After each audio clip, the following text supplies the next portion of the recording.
The war in Ukraine has changed the world. And now we need to think about where this world is moving to, together. That's why MIM Business School is launching the nationwide educational project Reinforce UA, where the world's greatest minds will share their ideas and insights. And you will get their experience, change your perspective, and discover what changes should the business be ready for, before and after the victory. Every week on reinforceua.com. Добрий вечір, шановні колеги, друзі. Ми сьогодні без відео, оскільки в Києві в деяких місцях виключено світло, зокрема на території нашої бізнес-школи, МІМ Київ, і відповідно ми працюємо з різних місць. Мене звати В'ячеслав Покотило, я буду сьогодні хазяїном проєкту Reinforce UA.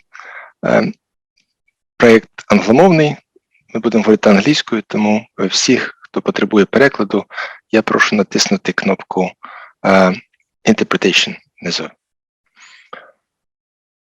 Dear colleague, friends in Ukraine and all over the world, I'm Vyacheslav Pokatillo, and on behalf of MIM Kyiv Business School, welcome you on Reinforce UA project. The project was designed in order to inspire Ukrainian business community, first of all, and bring prominent speakers with their ideas, which are currently widely discussed worldwide. We believe that broadening the view on the future of the world and on the future on Ukraine, which is a part of this world, it is important mission which we tried to pursue. This project became possible due to the support of Bogdan Khmelnytskyi Foundation, 3 Business Education Association, AACSB, FMD, and AMBA, and 50 Thinkers organization. The seminar will be recorded and will be available afterwards on the site and on YouTube. And online, you will be able at the end to ask questions. For this purpose, I kindly ask you to use Q&A button instead of chat. And now I have the honor of introducing our guest today, Dr. Gillian Tett. Gillian Tett chairs the editorial board in United States for the Financial Times and writes columns for the world's leading newspapers covering finance, business, and political economy. Dr. Tett has been named British Journalist of the Year, Columnist of the Year, and British Journalist of the Year in the UK. Won various awards, had a PhD degree in Cambridge, and wrote a number of books. Many of them became bestsellers. She speaks Russian, made a PhD studies in Tajikistan, and worked as a reporter in Russia. And today's subject sounds a little bit unusual, because Dr. Tett will be speaking about anthropology and how it can explain business and life and change our view on the world. Gillian Tett, it's my great honor to have you. Thank you for joining us in Ukraine this time, and the floor is yours. Well, thank you very much indeed. I should say, Dobro večera, друзья. Apologies, I don't speak Ukrainian, baka, but I hope to learn more Ukrainian one day. And I should start by saying that it is a tremendous honor to be speaking to you in these dark days. I'm sitting here in New York, in a city that takes light for granted. I know many of you are in a situation where you cannot take light or electric power for granted. I have a tiny, tiny glimpse of what you are experiencing, having lived through the collapse of the Soviet Union myself, and the civil war and some pogroms in the communities where I worked. And so my heart very deeply goes out to all of you from the bottom of my soul. And I wish you all to stay safe, to hang on to the extraordinary courage and resilience that you have shown, and to work as best you can to not just surviving the present, but building a better future. And in that spirit, I will be sharing a few thoughts about the work that I have done as an anthropologist, as an academic, before I became a journalist, explained how my academic studies influenced the work I've done as a journalist. And then at the end, I will create lots of space for any questions that any of you may want to ask about my own work as an academic and the ideas I will be sharing, but also about the role of the media and business journalism, the culture of the media today, and of course, if you would like to talk about the situation in the global economy and global business and how people see Ukraine and any thoughts about that, I'm very happy to talk about that. I'm very well aware that you are living that every day. And so frankly, you may not want to talk about that. You might like distraction and reminder about ideas for the future. But in the questions, I will take time to answer anything that you would like to address. But first, I should quickly explain who I am. In my current role, I chair the editorial board of the Financial Times, which means that I basically oversee our global brains trust, our columnists and commentators who try to understand global affairs each day. I'm based in New York, and with my colleagues, I take part in a Zoom call every morning at 6 o'clock in New York, 6 a.m. New York time, 11 o'clock London time. I think that's 1 o'clock Ukraine time, or 9 o'clock in Hong Kong and Tokyo. And we all come together to discuss global affairs. I also write columns on many global economic and business issues. And I also created a few years ago a special newsletter at the Financial Times about sustainability, environmental issues. Previously, I ran the FT in America. I've also run the financial markets coverage globally. I worked in Tokyo for many years. I worked in Europe as an economics reporter. I also worked as a financial commentator. And as you've heard, I also, from Dr. Pocattillo, I also worked previously as a foreign reporter in the former Soviet Union. The reason for that was partly because before I became a journalist, I qualified as an anthropologist. I got a PhD in cultural anthropology out of Cambridge University, but I did my fieldwork in the former Soviet Republic of Tajikistan. I was actually enrolled in Dushanbe University, which I know has had some exchange with you, as a PhD student, aspirantka, as it was then called. And I was based at MGU for a period as well, doing research in anthropology, ethnography. Now, some of you might think that the world of anthropology, ethnographia, as it used to be known in the Soviet days, has absolutely no connection to modern business and economic culture. I can understand why people think that, because ethnographia, as it developed in the former Soviet Union, was really about museums and history. It was about ancient traditions and cultures. And in the West, in America and Europe, the word anthropology, cultural anthropology, often seemed similarly to be very backward looking, all about looking at prehistoric or ancient cultures, or being a bit like Indiana Jones in terms of academic studies. In other words, looking at something which was exotic, different, and very colorful, and often interesting to talk about, but not very useful for the modern world. But what I want to do today is to tell you that anthropology is actually incredibly important and valuable, because if you know some of the ideas in cultural anthropology, It will give you superpowers to try and understand the modern business world in fields like economics and technology and IT. And I stress technology and IT because I'm very keenly aware that one of the stunning achievements of Ukraine in the post-Soviet days is that it built up an amazing pool of IT talent.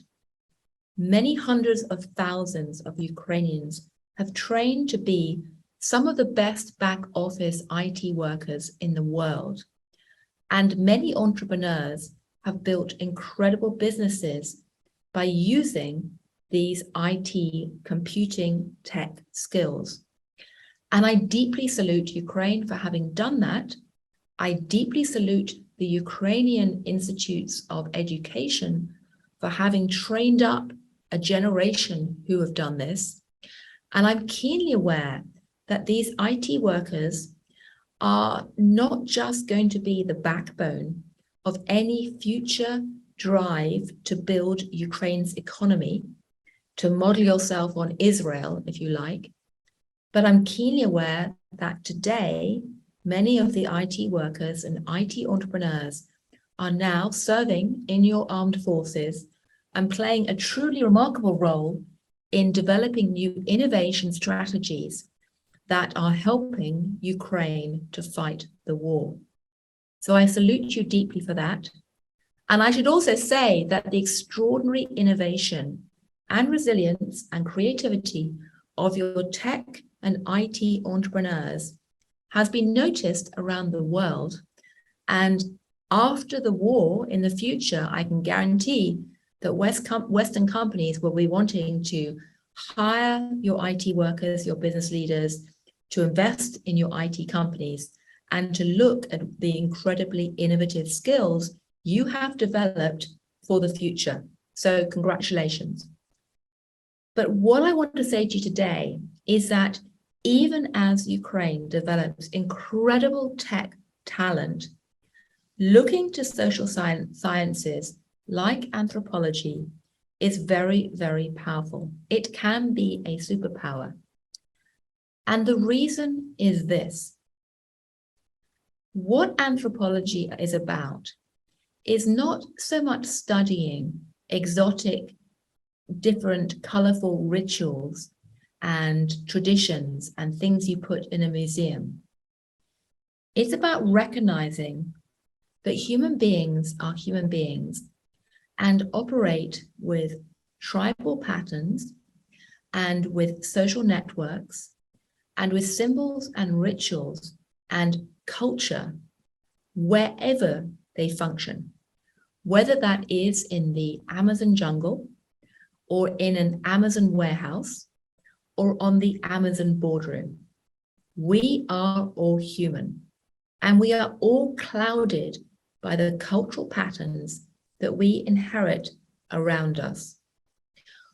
Or to put it another way, just as psychologists like Danny Kahneman, who wrote the famous book, Thinking Fast and Slow, argued that our human brains are influenced by the psychology, by the neuroscience of our brains in ways that create blind spots and distort our vision. So too, anthropologists argue that the culture we absorb from our surroundings influences how we look at the world and how we navigate it, and it creates blind spots for anybody, whether they are a journalist, an economist, a lawyer, a doctor, and a technologist or a computer scientist. We all have blind spots when we try and develop our ideas about the future in business. And the question that really matters is, how do we look at the blind spots we inherit from our culture? And what anthropology does is go out on a 3-part journey that tries to make us all better at understanding this slippery concept of culture. The three parts are these. Firstly, anthropologists firmly believe that it is very important to jump out of your world from time to time and out of your culture and go and try and taste another culture and experience another point of view, even briefly. Because everybody knows in theory that not everybody thinks the way that we do. But in our day-to-day life, it's very, very easy to completely forget that. Most people, most of the time, assume that the way that they think about the world, the cognitive and mental map they have of how the world works, is natural and inevitable and unchanging, and that everybody else should think like they do. That's part of being human. And the reality is, it's simply not true. There are many, many ways to imagine the world. And we all can benefit by periodically jumping out and trying to look at another point of view, another way of living, just to understand how others see the world. We can do that for reasons of opportunity, that actually looking at how other people see the world can sometimes give us incredible new insights and give us new entrepreneurial possibilities we never even thought of.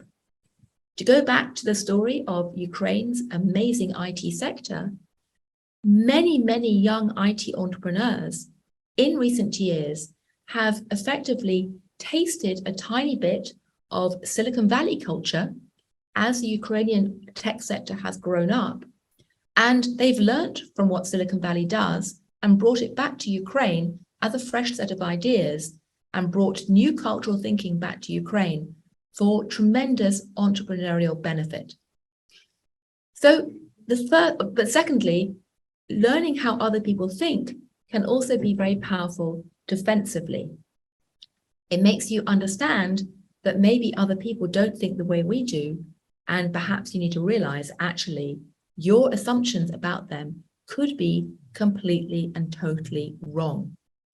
I often say to Western business leaders, Wall Street leaders today, that if only they'd used a tiny bit of anthropology thinking when they went to Moscow in recent years, they might have realized that although many Russians might have been using the same language on the surface as, say, Wall Street or Washington, the internal meaning was often quite different. And it was just the arrogance and the assumption of Western business leaders to assume that the Russians must think like they do, that made them so blind to the growing risks inside Russia in recent years and caused them to have terrible blind spots to ignore, for example, the type of things that Vladimir Putin was saying in recent years, because they felt that somehow they assumed lazily, stupidly, without any anthropology awareness, that the Russians must think like they do and that what Putin was saying they could just kind of ignore. So the first point of anthropology is to understand other people think differently from you, and it pays to sometimes put yourself into their mindsets to expand your vision of the world. But the second key point of anthropology is that you don't just do that to understand how other people think. You also do it because the single best way to understand yourself, your own blind spots, the weaknesses and the strengths of your own cultural environment is to jump out of your world, go experience other worlds, and then look back at yourself. To become, as the Americans say, a stranger in your own land. And the Chinese have a wonderful proverb, which is, a fish can't see water. A fish can't see water. None of us can understand the cultural assumptions that give us blind spots unless we periodically jump out of our culture, go taste another culture, and then look back with fresh eyes And when we do, we can start to see both the parts of the world that we talk about and this is my third key point, the third step in the anthropology journey, we can start to see the parts of the world we talk about and the parts of the world that we don't talk about, these social silences. Because the third thing I want to stress is that anthropologists believe very strongly that what shapes our cultural framework is not just what is stated openly, it's not just what is easily visible, it's what we don't talk about that really, really matters. And what we don't talk about is often most clearly explained through rituals and symbols and ceremonies and things like that. So studying things that seem exotic, like rituals, often is very, very revealing about our blind spots. Now, that all sounds very theoretical. So what I want to explain is briefly how I've used this in my own career as a journalist, and then talk about some of the ways that I think this kind of thinking could help us understand different business spheres today, whether it's the world of technology and computing, or whether it's cryptocurrencies, or almost any sphere of business going forward.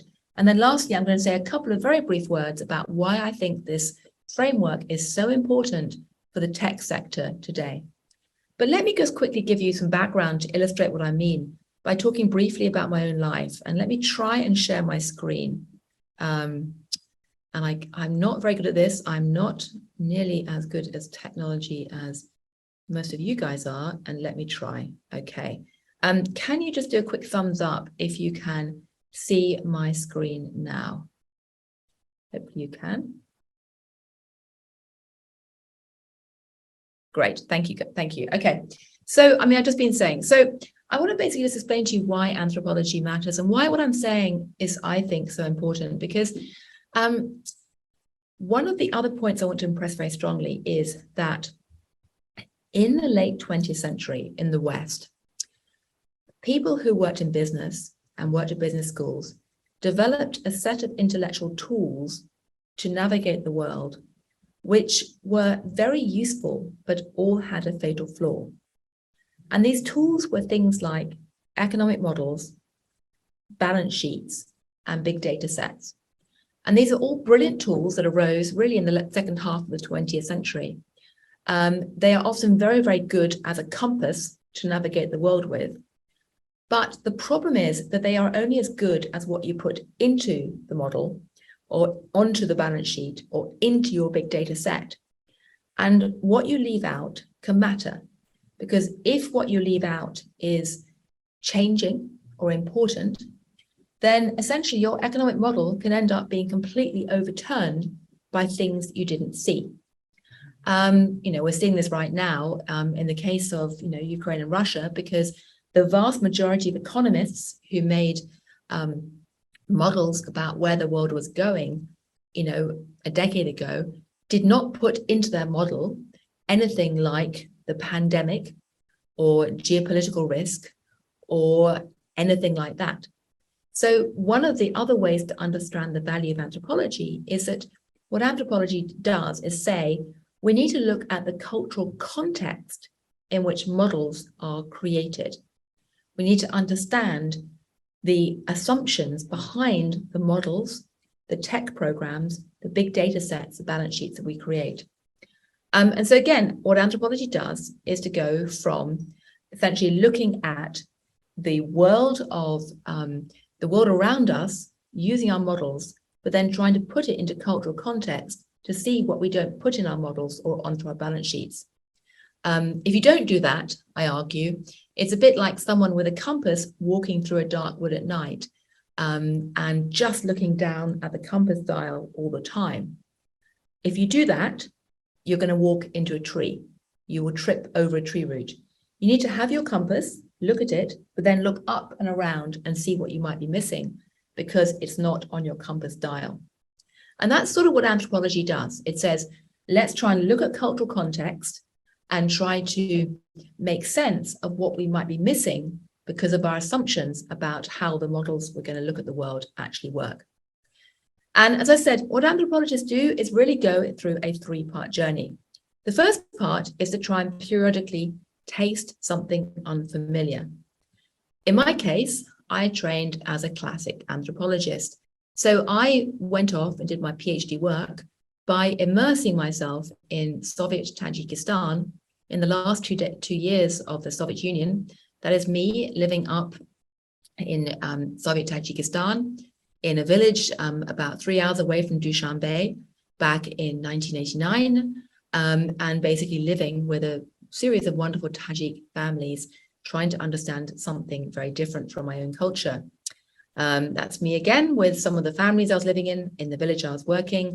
And I was studying in particular Tajik wedding rituals, a world that seemed very alien indeed to me, and a world that, again, to go back to my earlier point, might strike many of you as utterly exotic. So that was my chance to try and think myself into the mind of other people. I should stress very, very strongly that you don't have to go somewhere as different and alien, as physically hard to get to as Tajikistan to do that. Frankly, you can experience a different point of view just by going online and trying to immerse yourself into a different chat room on the internet, or trying to explore and roam online in different cultures. It's very easy to encounter a different culture if you just open your eyes and look around you.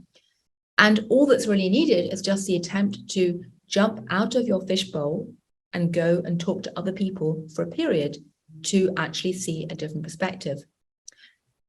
The second part of my journey, as I say, was that I later came back and joined the Financial Times, and subsequently spent many years working in economics and financial journalism, working, frankly, in a very different tribe, a very different social group, which I sometimes call jokingly the Davos tribe, the World Economic Forum tribe, the tribe of global Western business and financial elite.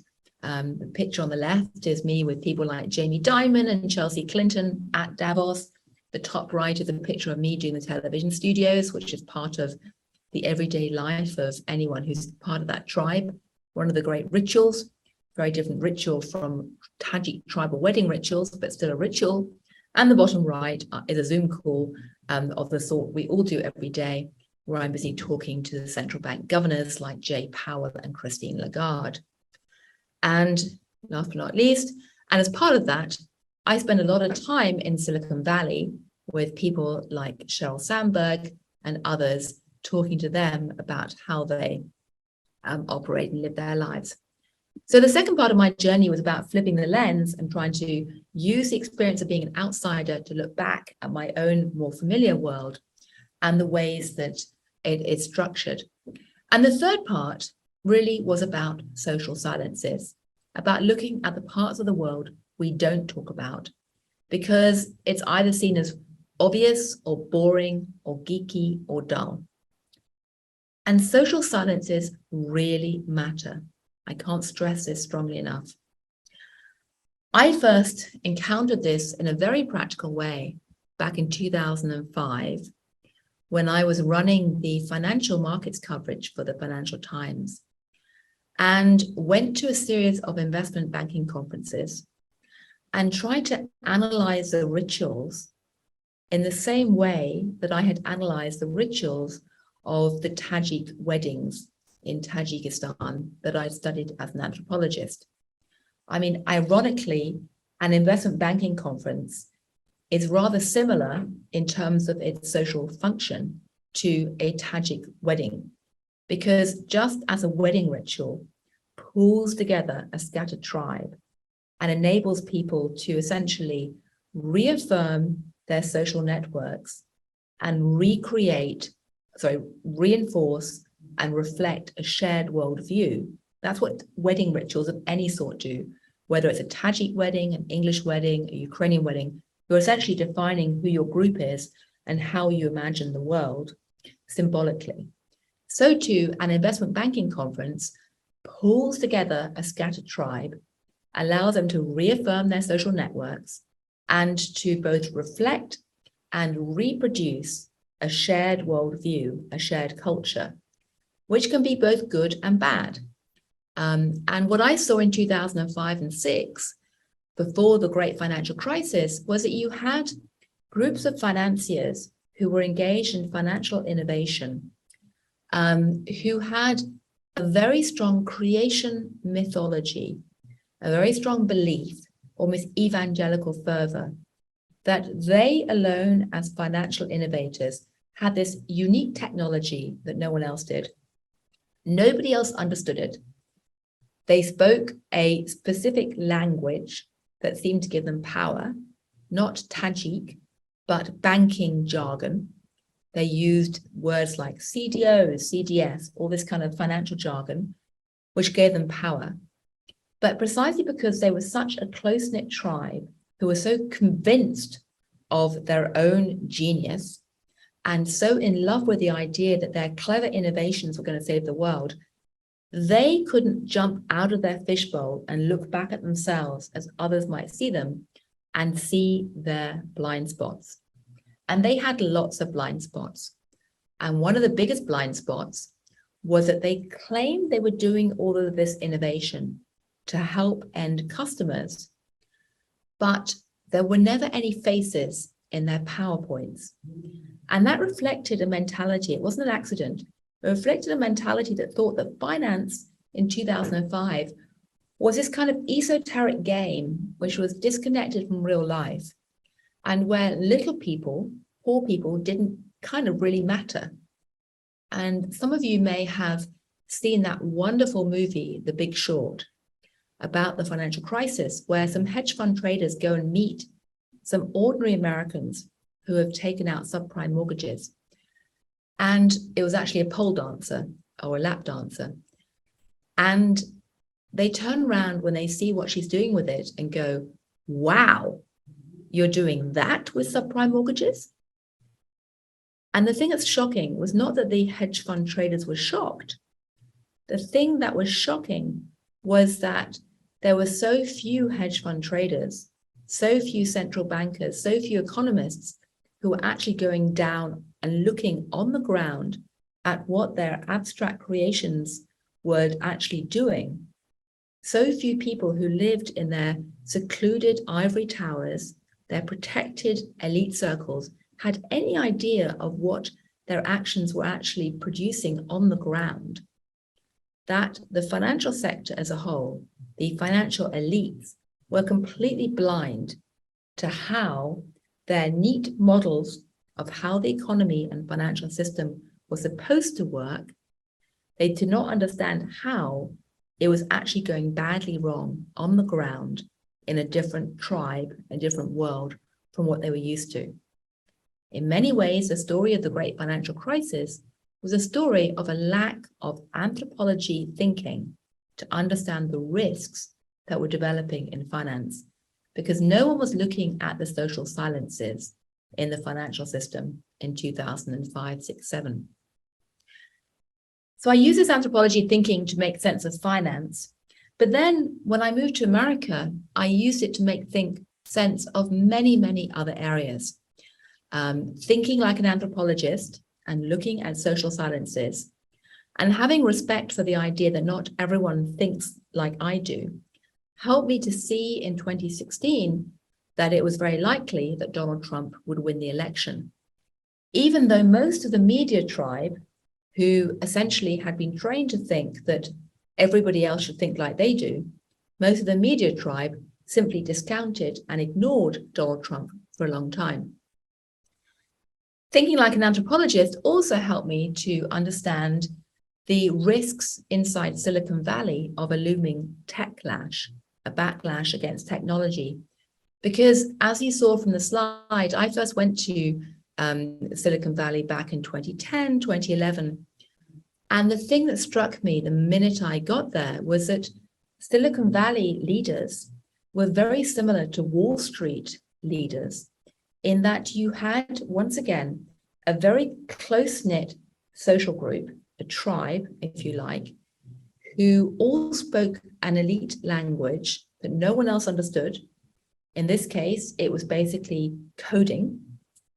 And they were all convinced that they were somehow superior to everybody else because they spoke the language and no one else did.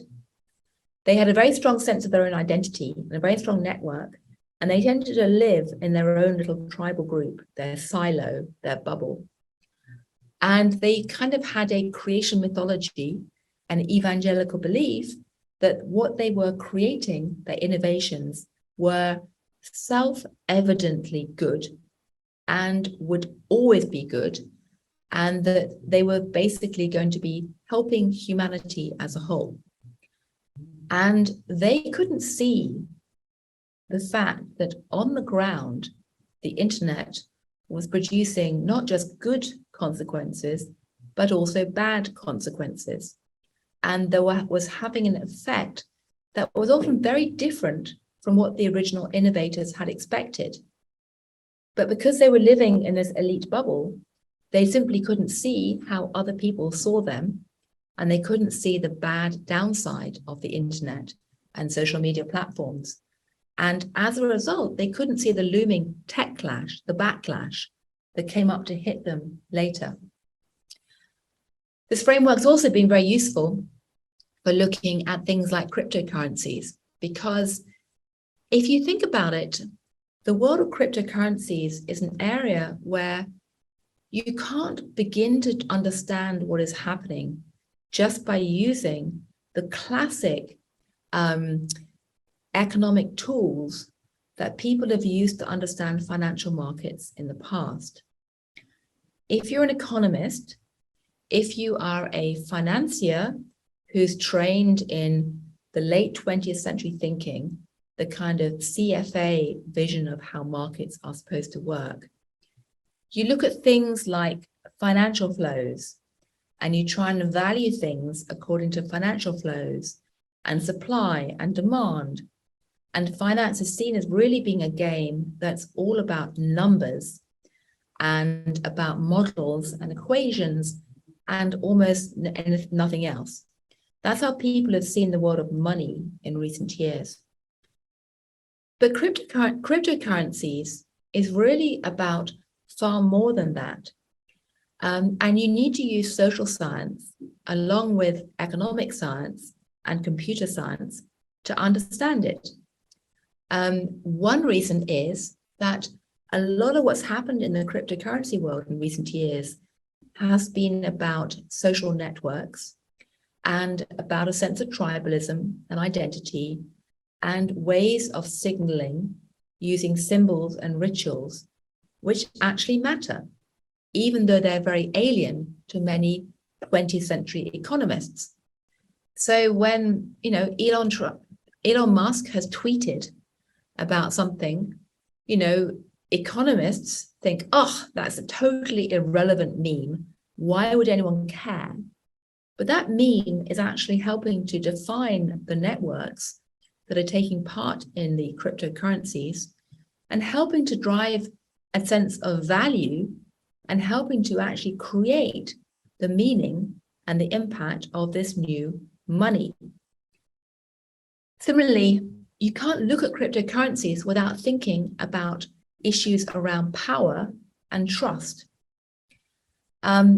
When I was an anthropologist, I was taught that basically there were two axes on which you can create the trust that glues societies together.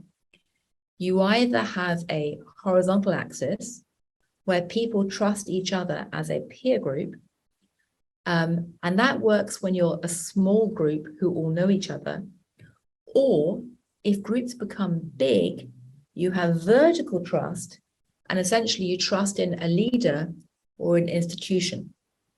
So historically, anthropologists said there was either lateral trust or vertical trust. But the 21st century created a new type of trust, which is distributed trust, this kind of trust on your cell phone. And the reason that matters is because digital technology, computing, enables huge groups of people who don't actually know each other to essentially trust each other to some degrees by virtue of a shared digital platform. I mean, Airbnb or Uber is a platform that runs on horizontal trust. You get into a stranger's taxi, not because you know the stranger, and not because you necessarily trust in any power authority figure, but because you have this shared digital platform with ratings that will tell you through the crowd whether somebody is trustworthy or not. And the point about cryptocurrencies is a lot of what cryptocurrencies are doing is essentially creating distributed trust on a large scale. Fiat currency works by trusting in an authority figure, by trusting in a central banker, by trusting in a central bank. Cryptocurrencies, to a degree, work by trusting the crowd and digital technology instead. So again, you can't hope to understand it without looking at issues of trust and power. And these are questions that economists don't usually look at, but they're questions that anthropologists and other social scientists do look at. So my last point, and then I'm going to go to questions, is really this. I'm not arguing that anthropology alone has the answers, but what I am arguing is that if you are looking to build a career in economics or business or technology or law or medicine, hold on to your amazing intellectual tools you have, the science you have, to help be a compass for the world. But realize you need to put those tools into social and cultural contexts to use them effectively. Economics plus anthropology is a very powerful superpower. Technology plus anthropology is a powerful superpower. Or whatever area you're working in, try to combine it, because that way you really do stand a chance of building a formidable set of ideas that can go forth and not just build your own business and your own career, but contribute to society and your country as a whole. And now, more than ever, Ukraine needs you and the world needs you. Thank you. Great, thank you very much. You're convinced that we need to study anthropology and actually to have a program in anthropology in the business school, which is more or less obvious, especially looking at your success as well. We have a number of questions already in the Q&A, but I'd like to ask, because you almost answered one of the questions which I'd like to address. Edelman Trust Barometer, an American organization which published and making these social reviews about how people trust each other. And actually, one of the phenomena is that at the moment, the trust in governments are down, but authoritarian countries have much higher trust in government than democratic. And the obvious question is why it happens, which means, according to your framework, the power dimension is power, or more powerful than horizontal dimension, which is produced. So you have another opinion about this, but it's a sociological fact that in China 80% trust in government, but in America and in European countries are less than to business, by the way. So business are more trustful at the moment than government. So am I right with this? At the moment, you certainly are correct. And that's really for three reasons. Firstly, that America tragically has in some way betrayed the ideal of the democracy in recent years, because parts of its political world have engaged in practices which seem anti-democratic. And democracy is something which has to be constantly fought for, constantly reinvented, constantly renewed, constantly embraced. It doesn't just stay there. And tragically, America, in some ways, is failing in its leadership role for upholding democratic values in recent years. It creates a space for other countries to come up and show us what real democracy means. But that's one problem with the loss of trust. The other issue with loss of trust is that, in many ways, democracy, even when it is practiced well, is always messy. It's always noisy. The whole point about democracy is that you share ideas, you have public fights, you basically argue a lot. And that means that nobody has a sense that everything's going perfectly, because the whole point about democracy is you never pretend that things are perfect at all. You argue about what's going wrong the whole time. So you need to understand that, because it's not surprising that in a democracy, people have less faith in government, because the whole point about democracy is that no one should accept government blindly. They should keep challenging it all the time.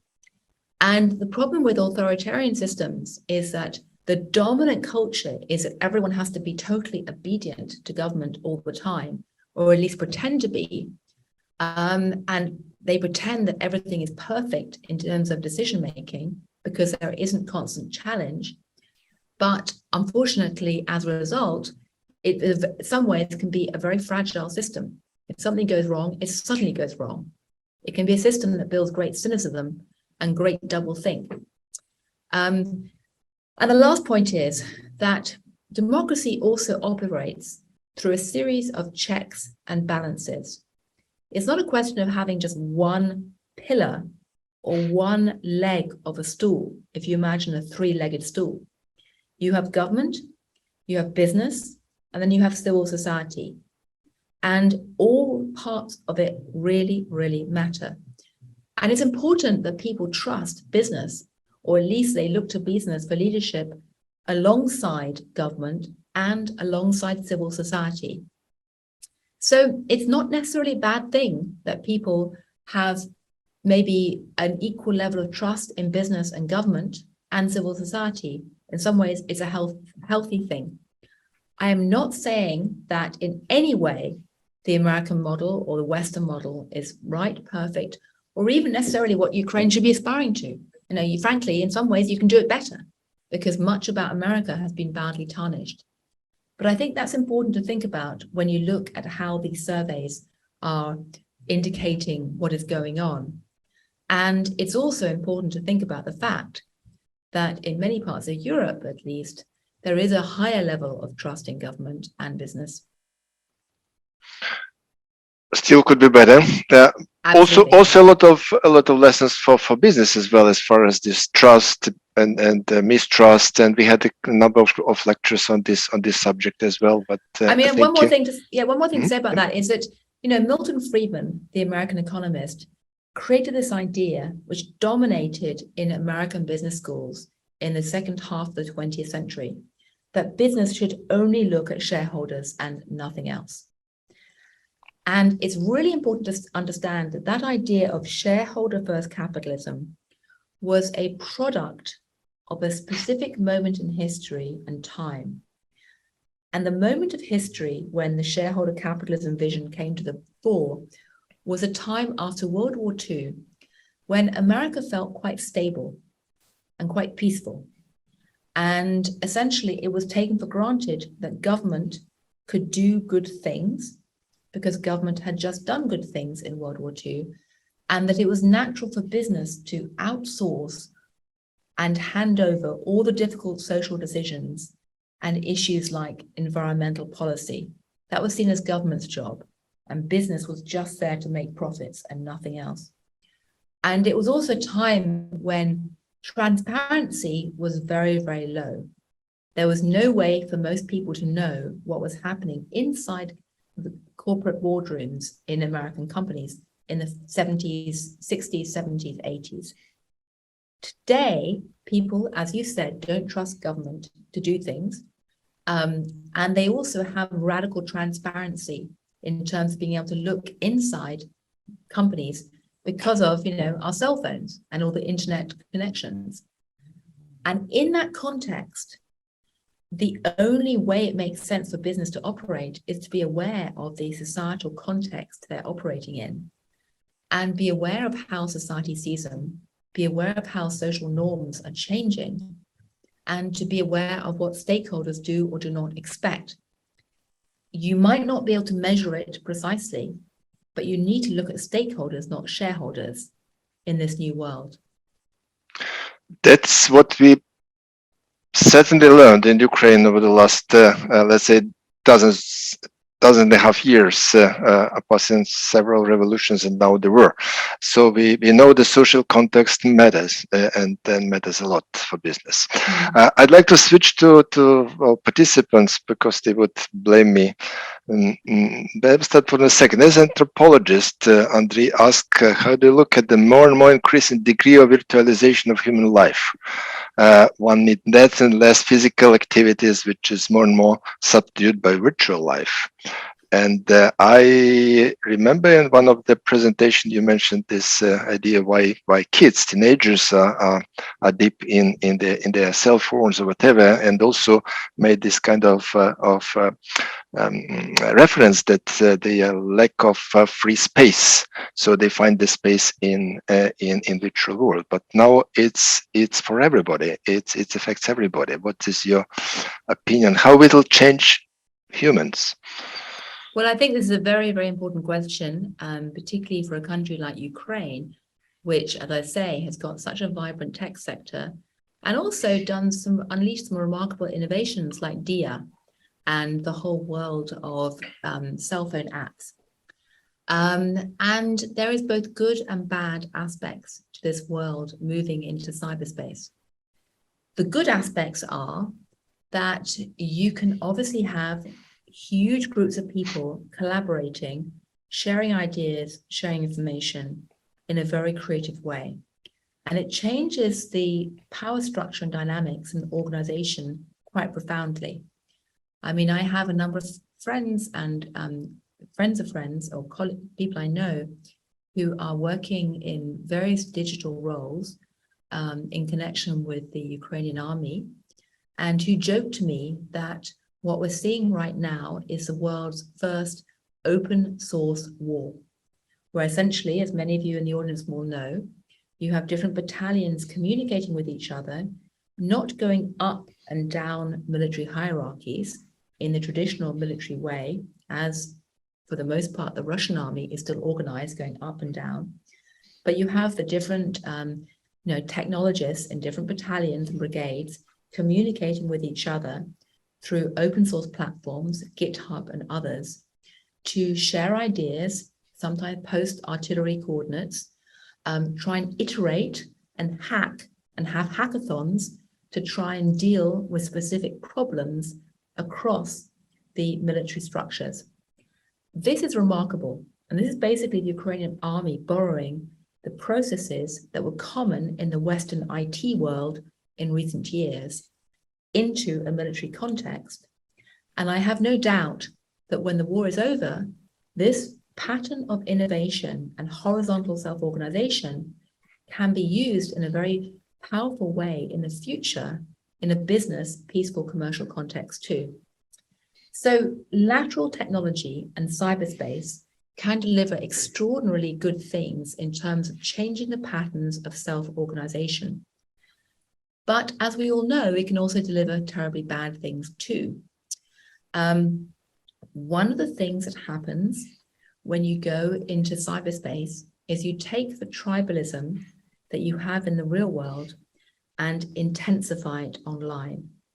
And the reason is that what the cyberspace and digital world lets you do is to customize your identity.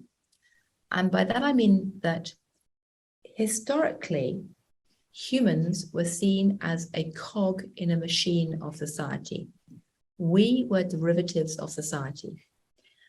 And then in the 20th century, the idea grew up in the West that we, humans, were at the center of the world and society was a derivative of us, the me generation. But in the 21st century, this gives us the illusion that we can customize our world as we want. We can all live in our own version of the matrix. And when we go online, we can choose our friends online, we can choose our digital identity, we can choose our media sources. And in the real world, we are getting used to this idea that we can choose our music playlists. We don't buy vinyl records anymore. We customize our playlist. We customize almost everything. And most of us, when we go online, customize our world in our versions of the Matrix to just hang out with people who are like us. And essentially that makes everyone more and more tribal. And it means the information flows tend to get more and more segregated and tribal. And if you combine that with the fact that people are increasingly trusting their peer group, not authority figures, you have the makings for lots of different echo chambers that are disconnected and fighting. And that's a downside of the digital world, and it's influencing politics and many areas of life in a very negative way in the West. I am in trouble.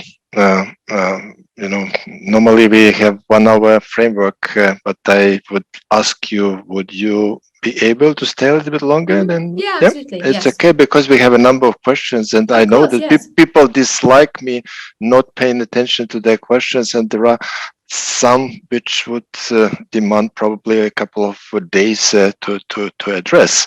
But I would somehow try to follow them. Short about your opinion about anthropology.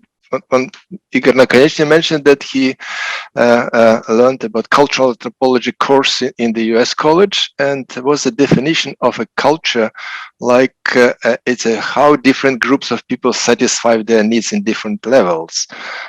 So would you agree this is a good approach? For him, it was a great and revolutionary definition. Culture as different approaches to fulfill needs, Well, the answer is that's sort whether of there are different experts. Skinner a little bit undermined it, all these ideas, but don't mention it. I just it's a difficult subject. I have 2 things to say. Firstly, it is about satisfying our needs, our instinctive requirements as human beings. Those needs aren't just about shelter, food, family, comfort, that kind of thing. It's also about a sense of our own identity and meaning. And above all else, we all have a need to have a framework in our head to make sense of the world. We all need to classify the world in our heads, because if we don't, we drown in information. And the way we classify the world is basically culture. Culture is classification, and that's a human need. But the one thing I want to stress is this. People often think that culture is a fixed, bounded thing, that it's a bit like a plastic Tupperware box, that we basically have the Tajik culture, or the Ukrainian culture, or the British culture. And in the Soviet Union, the idea of ethnographia was basically about, here are the different traditional cultures, and we're going to stack them up on top of each other in a hierarchy of value and worth. And so Soviet ethnography, as you may know, literally said, here is an evolutionary framework, and we're going to put these different cultures on a different ladder of value and worth and development. That is wrong. Not only is it wrong to say this culture is better than that culture, because actually we can all learn from each other, but cultures are never bounded. They're never static. They're constantly changing and moving and developing over time, and new influences come in and new influences go out. They're spectrums. And you in Ukraine know that better than anyone else, because as someone who's watched Ukrainian society now for many, many years, since before the Soviet Union, one thing I would salute deeply is how Ukrainian society has changed and is developing and is adapting in all kinds of ways that frankly are increasingly admirable and increasingly exciting. And I have no doubt that in the future, Ukrainian society and culture, or the many cultures inside Ukrainian society, will continue to adapt and change significantly too. So culture is a river. It is not a plastic box. You mentioned Ukrainian culture. Can't ask one question? We had a couple of years ago some kind of a very important experiment, legal experiment. Probably you had that fighting the corruption. It was introduced electronic declaration of all officials. It was a huge amount of data, which obviously showed about let's say inequality, some kind of a wrongdoing or whatever. Huge amount of data. The result was excitement, discussion, and then very quickly fading down, and nobody is longer interested. I wonder, you're an expert from different countries. This is a specific Ukrainian feature, peculiarity, or just a general cultural approach of tribalized people? Well, I'll say three things. Firstly, Ukraine has had a big corruption problem in the past. So have most former Soviet areas. The whole concept of using VLAT, the whole way that the chaotic post-Soviet period was organized, it means it is not at all surprising that there has been a big corruption problem. And Ukraine is to be commended for having acknowledged that and for starting, I stress, starting to deal with it. And I would urge everybody to really keep on that mission strongly in the future, because that will be essential for winning the world's support. Secondly, there are remarkable efforts underway in some corners to try and deal with this, not just by introducing new rules and oversight, as I understand it, you're all more expert than I am, but also using digital tools and talking to somebody like Fedorov about what the DIA app can do, and the fact that the DIA app gives more power to the individual on their cell phone to essentially have their own documents themselves, and potentially breaks down some of the silos which enable gatekeepers in the official world to exist, who can then take bribes. The fact that DIA often breaks that down is potentially very exciting. The fact you have digital transparency increasingly is very exciting. That kind of tool can really be used to try and break down the conditions that enable corruption to flourish.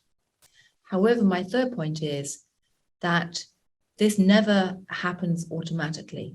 It requires constant thinking about incentives and the social context in which business is operating. And I often say that, defeating corruption, basically trying to uphold democracy, defeating, hatred, it's a bit like someone saying as a human being, I want to go on a diet, I want to get fit. Yes, you can then go and get fit. You can train hard, eat healthily for 2 months, and yes, you get fit. And in my case, I might get a bit slimmer. But you can't just then relax and say, oh, well, job done, I can now go home and forget about it. You probably will backslide, and then you have to start again. That's what it means to uphold democracy. That's what it means to fight corruption. It's a never-ending battle. But frankly, it is a battle we have to fight. Thank you. Frank Kalberg referred to your mention in Daniel Kahneman book, and those systems we have, first immediate reaction, some kind of cultural, probably, if I may say this, on everything, and at the same time, this reasoning, critical thinking, or whatever. And his question is how we can, let's say, facilitate using the system. Second system, critical, whatever, in a larger extent. From my side, I would say, it's against the human nature, but probably you have a better answer. Not always to be rational and critical is good, but worthwhile encouraging this. I think what Danny was really arguing is that it's important to use a variety of ways of thinking and recognize that there's more than one way of thinking, and celebrate that and embrace it. And that's kind of what anthropology says too, but in a slightly different context. Psychology tends to look at how the individual brain works. Anthropology looks at how culture works across a wide group of people. Thank you. We have Pablo Huzer, who asked a number of questions. I would pick up just one. But you mentioned, and you are to a certain extent know, and you visit Ukraine, by the way. What is your opinion about the causes of reasons for the war in Ukraine, Russian aggression, and possible scenarios and changes in geopolitics because of this? I know it's hard, but you touched. I'll say two things. One is that, I do very strongly believe that the key reason for this war is Putin. One man has managed, a bit like Hitler, to alter history for the bad. And that is horrific and tragic and evil. But I really do think that if Putin was not in the Kremlin right now, the story would be very different. Secondly, my one other brief observation is that one thing that strikes me a lot as someone who knows a little bit about Russian and Ukrainian cultures over the years, and again, it's a spectrum, it's not plastic boxes, is that Russia, since the Soviet breakup, has developed in a way that it really is about vertical hierarchy of power. Orders come down, information goes up, or else doesn't go up. Often at the moment doesn't appear to go up. And people inside Russia, from what I can see, do not have much sense of agency. They don't think that they can change their environment for the better, or kick leaders out, or change the top in a way that's meaningful. The whole concept of Russian, attitude towards politics, the roof blows off, is kind of how many people I know inside Russia tend to see the current situation. And one thing that, again, and please correct me if I'm wrong, but as an outsider who's looked at Ukraine in the last few years, it seems to me that Ukraine has developed a much stronger sense of lateral self-organization, partly because of this tech sector and borrowing the mode of organization from the tech world, if you like. Open source organization is central to the tech community. And it seems to have been borrowed in a lot of aspects, from, as far as I can see, from younger Ukrainians today and how they organize themselves. And civil society in Ukraine has a sense of agency. You all know from the Maidan that not merely can you kick leaders out once, you can kick leaders out again, and you've done it many times. That creates a messy, confusing, chaotic world. Democracy is messy. But I have enormous faith that Ukraine's extraordinary sense of agency and resilience will stand it in very good stead for the future. I think I will not correct you. It's a lot to discuss, but obviously Ukrainian trust governments much less than Russians. That's more or less clear. Also, I can't say the flip side. Like to prove it by force as well. Ukrainians don't have trust going up usually. They trust that way.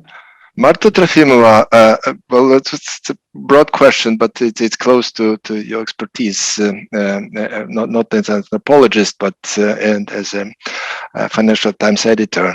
ESG concept and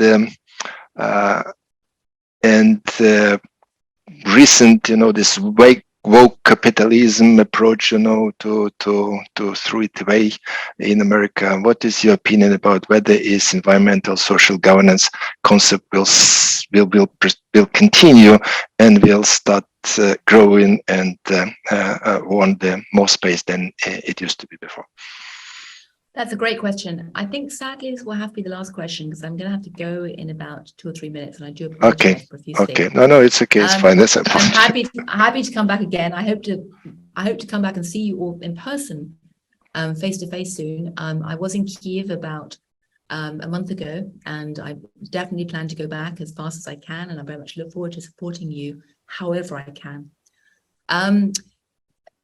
Broadly, ESG as a rigid concept has flaws. The reason is it's young and it's untested in some ways. And also the S factor is very hard to put into any numerical framework. So ESG is flawed, but the imperative that created ESG is not. The imperative that created ESG basically says that we need to move from a world of tunnel vision to lateral vision. We need to go from a world where we just look at the economic model, the balance sheet, the big data set, and nothing else.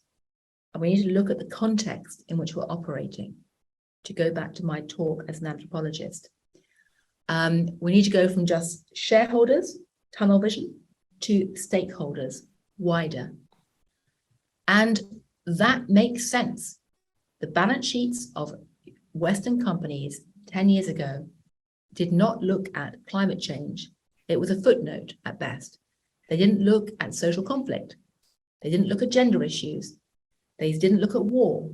They didn't look at pandemics. And we have now learned that those issues which were not in the model or on the balance sheet really, really matter enormously sometimes. So one way to make sense of ESG is to say, basically, this is business just embracing common sense, thinking like an anthropologist in the wider context of operating, moving from tunnel vision to lateral vision. And that shift, that zeitgeist shift, is not going to go away anytime soon. On the contrary, I think events like the war in Ukraine are simply going to intensify it. And you in Ukraine know that instinctively. You've lived this. None of you have the illusion that you can possibly tell the future by looking at a bounded economic model or a bounded balance sheet. And in many ways, that is an advantage. But that is the reality of the new world that we're living in. And it means that we have to rethink the contract between business and society and recognize that we're all part of a social group. As I said, whether we live in the Amazon warehouse, or the Amazon corporate board. Great. What is left for me is just to thank you very much. We very much appreciate your time and absolutely interesting discussion and sharing your knowledge and broad knowledge and ideas. Next time you'll be in Ukraine, you are cordially invited to visit our business school, and we shall organize a great physical lecture and presence of the people. Hopefully it will be much calmer and a lot of light in Kyiv as well. So thank you very much. Thank you. Wishing you all the best. A number of questions are still waiting for you, but you know, we will miss it and send it back to you. Well, here is to the light returning in every possible sense. And I once again salute the extraordinary bravery and resilience. And I just say Slava Ukraini. Slava Ukraini. Thank you very much. The war in Ukraine has changed the world. And now we need to think about where this world is moving to, together. That's why MIM Business School is launching the nationwide educational project Reinforce UA, where the world's greatest minds will share their ideas and insights. And you will get their experience, change your perspective, and discover what changes should the business be ready for, before and after the victory. Every week on reinforceua.com.